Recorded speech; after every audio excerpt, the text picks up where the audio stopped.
Freddy's coming for you. Hey, what is up, everybody? My name is James, and welcome to Horror Movie Month. This episode, we are here to talk about A Nightmare on Elm Street. The original. Because, again, we're all only talking about originals for now. So, guys, as you know, last week we spoke about It. This week we're talking about the infamous Freddy Krueger and his punishing dream world. So, again, just like the last time, I'm only going to be talking about certain parts and roughly explaining what the storyline is. Now, there are about, if I remember correctly, there are about 9-10 Nightmare on Elm Street films, plus the crossover with Friday the 13th. So, who is Freddy Krueger? Freddy Krueger, or Fred Krueger, as some people call him, is the striped jumper, fedora wearing, knife-gloved, wielding psychopath, who is known as the Springwood Killer, aka a child murderer, who is a child murderer. But, sadly, as a young man, he was let off because a police officer who arrested him did not have the current paperwork, aka a police warrant, to search the premises. So by law, they had to let Fred Krueger go, even though they knew he was guilty. So the parents of Springwood decided to band together, and they set Freddy Krueger's hideout on fire, with him still inside, and thus burning him alive. And so, vowing his revenge, he decided to come back for their children through their dreams. Hence, the dream world. Anyway, so we have, now I'm going to announce right now, I can't remember every single character's name, so I'm going to call some people something, and so on, okay? So, then we are introduced to Nancy. Nancy is a young woman who, obviously, has several friends and a boyfriend. Has a couple friends and a boyfriend. We only get to meet the friends for a little bit, and we only get to meet her boyfriend for a decent amount of the film. So, we start the film with her friend. I'm going to call her the blonde girl. So, we're in the blonde girl's dream where she's walking around a dark alleyway, and for some reason a sheep passes her, and then she's met with Freddy Krueger. She doesn't know who he is yet. She just knows it's a scary man with a burnt face, a fedora, and a striped jumper, and some knives on his hands. Well, so she awakes and thinks, okay, it was just a dream. And so she goes into school the next day and explains to Nancy what happened, and Nancy goes, oh, I had a dream of that person. All I remember is it was burned and those nails screech. Now, let's explain real quick Freddy's glove. I have here a prop replica from The Dream Warrior, which was the third film. Not my favorite film, but we'll go for it. As you can see, it is a normal glove, which some people will tell you, the palm and the fingers were cut out so you could rivet on these metal plates to the actual glove with easy access. It has 4 unique blades, one shorter than, obviously one getting shorter than the others, kind of like your fingers. And that's pretty much the best way. That's pretty much it. It's horribly made. It's horribly destroyed, mostly because of use. So that's the glove underway. The fedora, obviously, his is a dark brown. Some people say it's black, but I've found it to be kind of the color. Kind of this color, maybe just a hint darker. Kind of like my hair, how it looks black, but it's really dark brown. Anywho, back to the film. So, we end up meeting Glenn, who's played by the infamous, let's see if I can get a close up. There's Glenn there, who's played by the infamous and amazing Johnny Depp. A lot of people are like, Johnny Depp? Wow, he doesn't look the same. That's because that was when he was still 20-something. That was still when he was in his 21 Jump Street years. Some people thought that was a gag for the film. No. That was his big thing. Anyway, so we're introduced to Glenn, who she talks about, and he's like, well, it can't be. It's just a dream, isn't it? And he's got to remind yourself it's a dream. It's not real. Anywho, so we move on to the film where our blonde girl meets up with her boyfriend, who I'm going to call Josh, just because. She meets up with her. The blonde girl meets up with Josh, who's her boyfriend, who they're arguing with, and so they go to Nancy's house. Well, not Nancy's house, it's the blonde girl's house. They go into the blonde girl's house to keep her company because they want her to sleep alone that night because her parents are out, and she's scared of the strange demon who is attacking her. And so, Nancy gets put in her room, Glenn gets put on the couch downstairs, and Josh and the blonde girl go into her room, where we see Glenn lying awake because he hears noises and says, reality sucks. Anyway, later on we see the two of them sleeping, nothing wrong there. Well, that's where we're wrong, because we have the infamous and very well-known scene of when we first actually physically hear and see Fred Krueger properly. Where we learn that, well, we don't learn anything, we just learn that Freddy's pretty kind of creepy. Now, a lot of people will be saying, again, none of these films are creepy.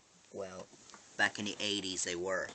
Anywho, where we see her in an alleyway outside her own house.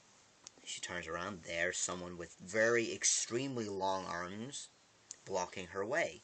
And one of them, with a glove, scratching along the garages. And she says, infamously, please God. And then Freddy, with his glove, looks up and goes, this is God.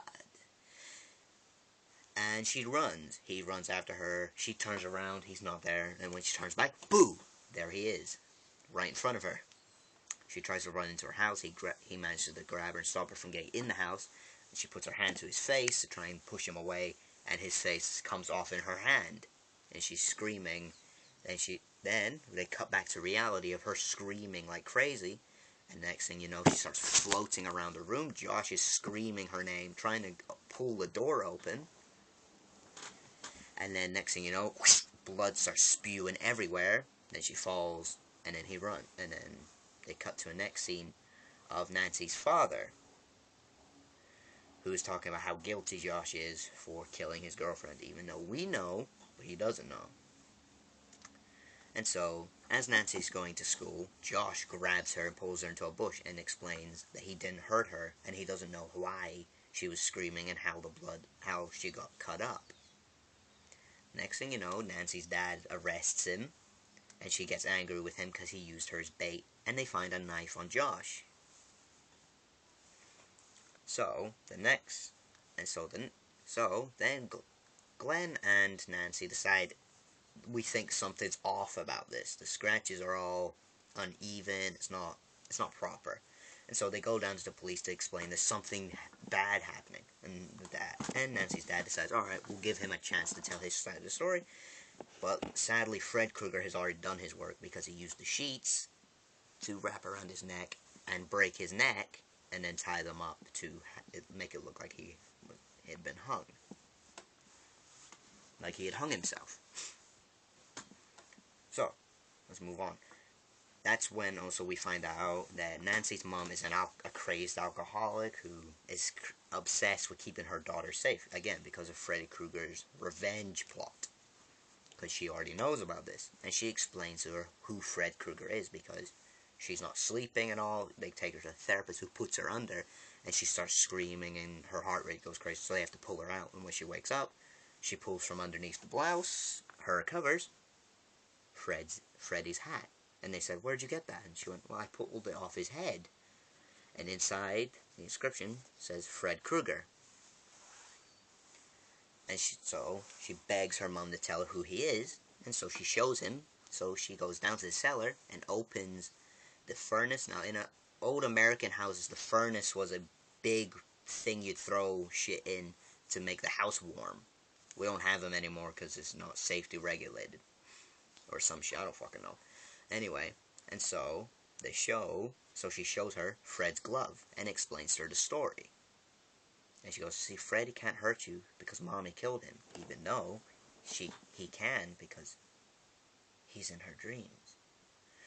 And so, thus turning out, she decides there's only a few ways to do this. So she calls Glenn and lets him know and tells him whatever he does, don't fall asleep.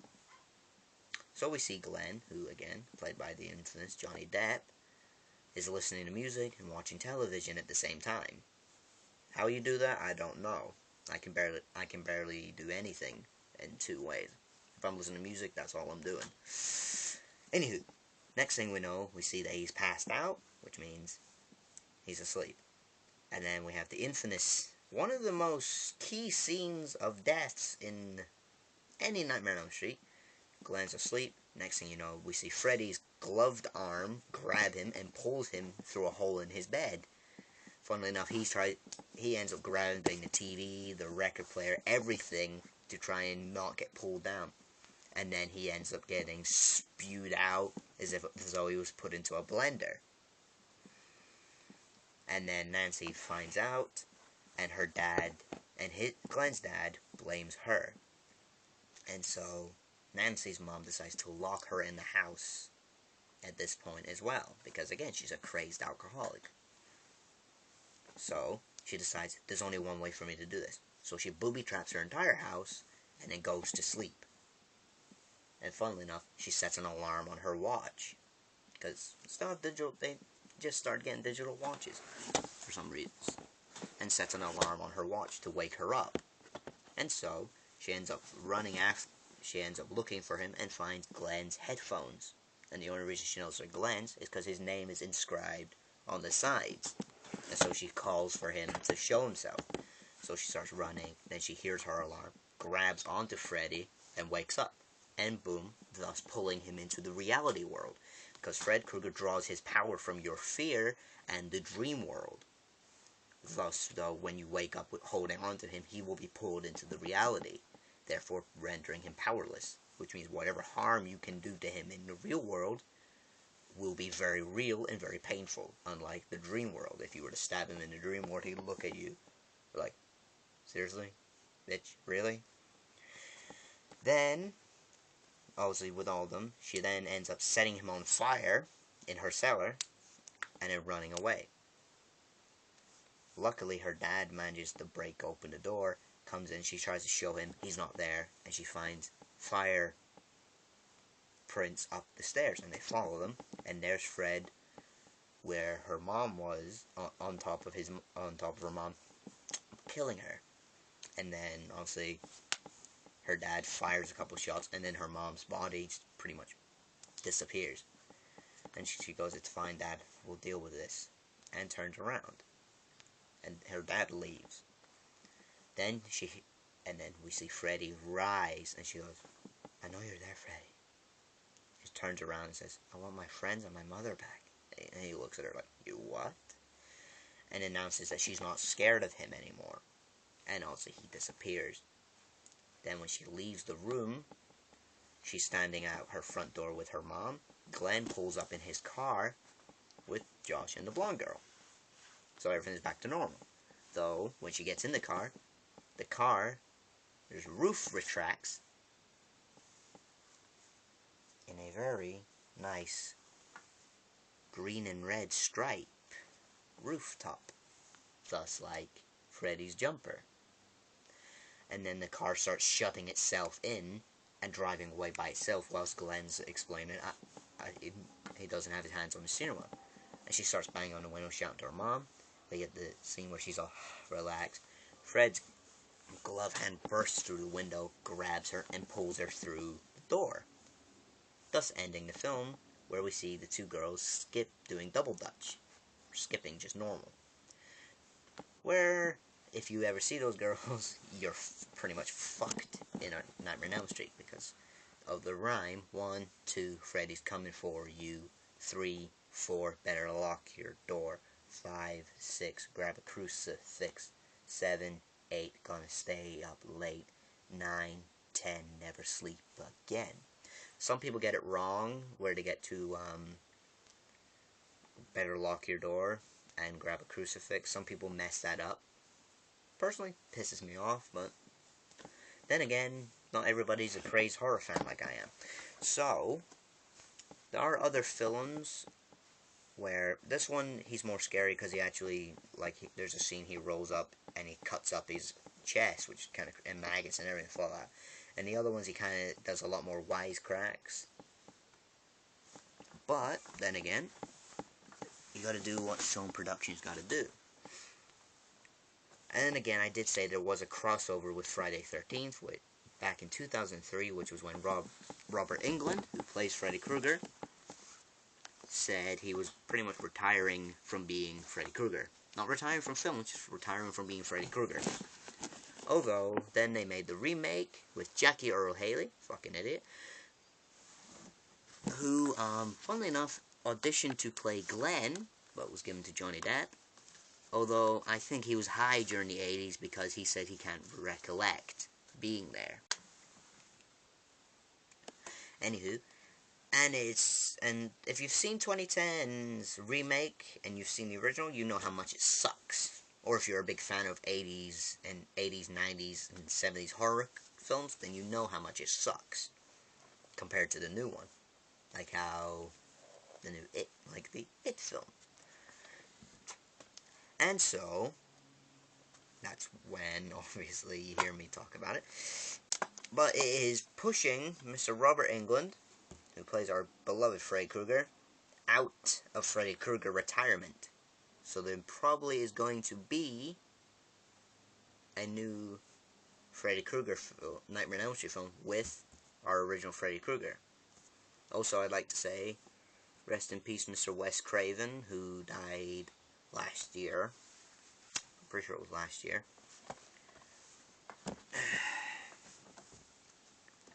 So, guys, that's pretty much the whole story of the first film. The second one's the remake's a lot different.